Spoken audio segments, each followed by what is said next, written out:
Sir, ও sir, আমার কোনো টাকা দিবেন? আমার বাচ্চার দুধ কিনবো, দুধ কেনার জন্য আমার কাছে কোনো টাকা পয়সা নেই। দুধের বাচ্চা? বাচ্চার মা কোথায়? বাচ্চার মা মইরা গেছে। তো স্যার, তো বাচ্চার মা মারা গেছে, তুমি বাচ্চা নিয়ে ভিক্ষা করতেছে কেন? কাজ টাজ করো না? স্যার, আমি কেমনে কাম করবো স্যার? এই দুধের শিশুরে আমি কই রেখা কাম করবো কোন? সারা মাসে কত টাকা যায় দুধের পিছনে জানেন? এক একটা কৌটার দাম 3700-3800 টাকা। কম হলে তো সারা মাসে 2টা লাগবে। এই টাকাগুলো আমি কেমনে ম্যানেজ করব? আমি তাই কাম টাম করতে পারি না। মানুষের কাছে চাইয়া চাইয়া আমার এই দুধের বাচ্চা দেবে। আপনার কাছে টাকা থাকি করে টাকা দেন স্যার। হ্যাঁ, তা ঠিক বলেছো, কিন্তু জান, দেখো আমার ভিডিওটা কেমন হয়েছে। কি হয়েছে বাচ্চাটার? আর বইলো না, এই বাচ্চাটার মা মারা গেছে, দুধ খেতে পারে না, এই জন্য এই লোকটা ভিক্ষা করে করে কোটার দুধ কেনার জন্য টাকা ভিক্ষা করতেছে। বলছে কি যতগুলো টাকা লাগবে তুমি দিয়ে দাও না, ওর দুধ কেনার জন্য টাকাটা তুমি দিয়ে দাও। হ্যাঁ, আমি বরং তাই করি। না, আমি আপনার থেকে একটা টাকাও নিব না। আমার বাচ্চার দুধের দাম আপনার দেওয়া লাগবে না। আরে কেন লাগবে না? টাকা যেহেতু দিচ্ছি নিয়ে নাও, আর তুমি তো টাকাই চাইতেছিলে তাই না? আর তাছাড়া আমি অনেকগুলো টাকা দিব, তুমি একসাথে অনেকগুলো কোটা কিনতে পারবা। না, লাগবে না, আমি কইছি না লাগবো না টাকা আপনার। নিয়ে নিন না প্লিজ, বাচ্চাটা তো দুধের জন্য কান্না করছে, কেন নেবেন না? না, আপনাকে কোনো দয়া আমার লাগবো না। কারণ যেই মা এই অবুঝ শিশু দুধের বাচ্চারে ফালায় রেখা চলে যেতে পারে, সেই মায়ের কাছ থেকে কৌটার দুধের দাম নিব না, এটা কখনোই আমি নিতে পারবো না। কি? তার মানে এই বাচ্চার মা ও? কি হলো?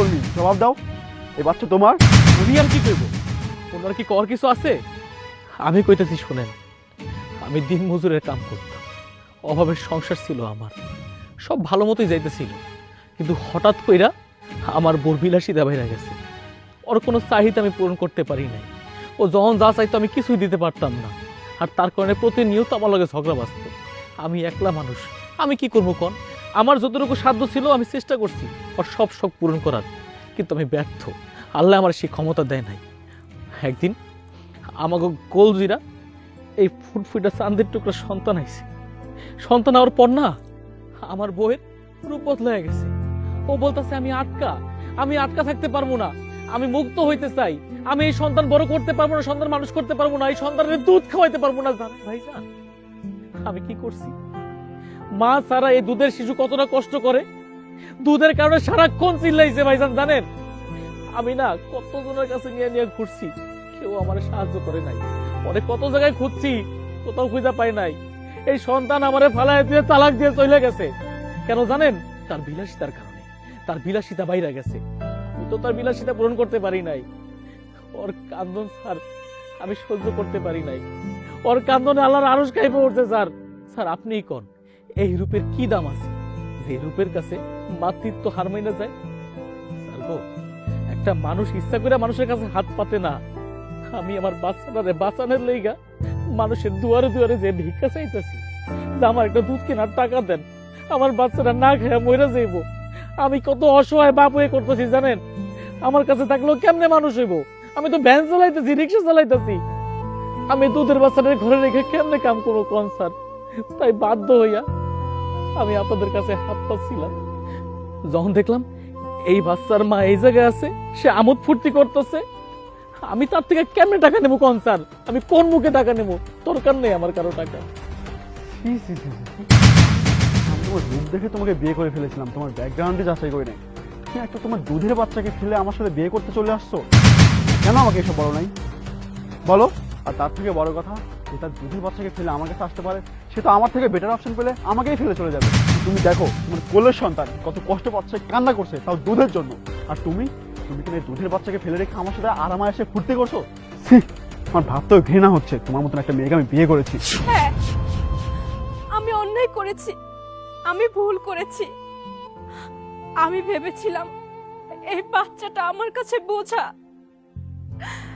কিন্তু আমার মাথায় এটা ছিল না। একটা সন্তান যখন কান্না করে তখন মায়ের বুকের মধ্যে দুমড়ে মুচড়ে একবারে শেষ হয়ে যায়। আপনার কাছে আমি অনুরোধ করছি, আমার বাচ্চাকে আমার কাছে ফিরিয়ে দিন, আমার কোলে আমাকে দিন, আমি আমার বাচ্চাকে চাই। না, এই বাচ্চা আমার, এই বাচ্চা আমার কাছে মানুষ হইব। দেখো ভাই, আমি আমার স্ত্রীকে অনেক ভালোবাসি। আমি ওর চোখের পানি দেখতে পাই না। দেখো ও কান্না করতেছে, তাও ওর নিজের বাচ্চার জন্য। আমি তোমার থেকে একটা জিনিস চাইবো, তুমি কি আমাকে দিবা ভাই? বিশ্বাস করো, আমি সন্তানটাকে মানুষের মতো মানুষ করব। আর ও যদি তোমার কাছে মানুষ হয়, ও তোমার মতো দিনমজুরি হবে। ও না পাবে মায়ের ভালোবাসা আর না পাবে সংস্কার। তুমি বাচ্চাটাকে আমার কাছে দিয়ে দাও। আর একটা কথা, তুমি এই বাচ্চাটাকে তোমার পরিচয়ে বড় করো না।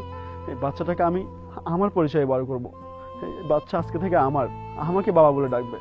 প্লিজ ভাই, তুমি না করো না। আপনি সত্যি কইতাছেন স্যার?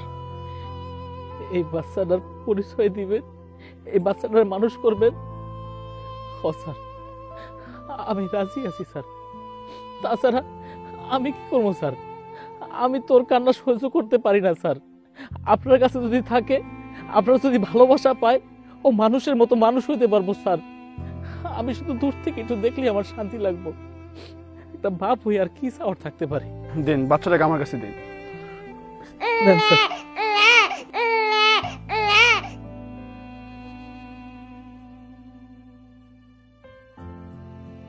এই নাও, আজকে আমি তোমাকে জীবনের সব থেকে সেরা উপহারটা দিব। তোমার দুধের বাচ্চা, তোমার নিজের সন্তান, তোমার বুকে ফিরিয়ে দিলাম। ও আজকে থেকে আমাদের সন্তান, আমাদের পরিচয় বড় হবে। ওকে কষ্ট দিয়ে না, মানুষের মতন মানুষ করো। আমি আপনার মন থেকে দোয়া দিলাম, আল্লাহ যেন আপনাকে দুজনের অনেক সুখে রাখে আর আমার বাচ্চাটা যাতে মানুষের মতো মানুষ হইতে পারে। ভালো থাকেন।